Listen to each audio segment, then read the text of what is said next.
Hello guys, നിങ്ങളുടെ കുഞ്ഞിന് എന്ത് കൊടുത്തിട്ടും വെയിറ്റ് വരുന്നില്ലേ? എങ്കിൽ ഇതൊന്ന് ട്രൈ ചെയ്ത് നോക്കൂ കേട്ടോ. ഇതൊരു നുറുക്ക് ഗോതമ്പിൻ്റെ ഒരു റെസിപ്പിയാണ് കേട്ടോ.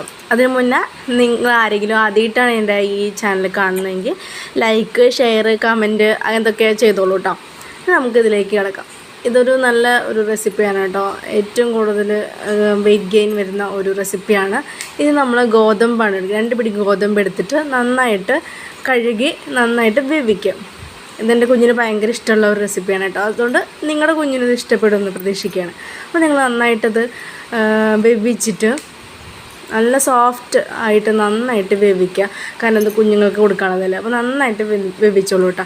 ഇതിനായിട്ട് നമുക്ക് അടുത്ത 2 ഇൻഗ്രീഡിയൻസ് നേന്ത്രപ്പഴവും മുട്ടയാണ് വേണ്ടത്. മുട്ട പുഴുങ്ങി നന്നായി പൊളിച്ച് ഞാൻ വെച്ചിട്ടുണ്ട്. അതിലേക്ക് നമ്മൾ ചൂടാറി കഴിഞ്ഞിട്ട് നമ്മൾ വെന്തിട്ടുള്ള ഗോതമ്പ് മിക്സിയുടെ ജാറിലേക്കിട്ട് അതിൽ നമുക്ക് ആവശ്യത്തിന് വെള്ളം വേണമെങ്കിൽ അതിൻ്റെ തന്നെ വെള്ളം നമുക്ക് ഉപയോഗിക്കാവുന്നതാണ് കേട്ടോ.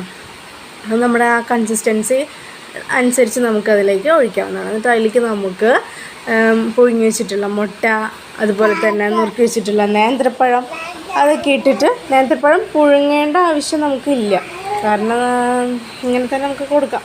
ഞാനിങ്ങനെ കൊടുക്കാറ്, കുഴപ്പമൊന്നുമില്ല. നല്ല ടേസ്റ്റുള്ള റെസിപ്പിയാണ് കേട്ടോ. അപ്പോൾ നമ്മൾ മധുരത്തിനായിട്ട് ഒരു കുറച്ച് പനങ്കൽക്കണ്ടം കൂടി ചേർക്കും.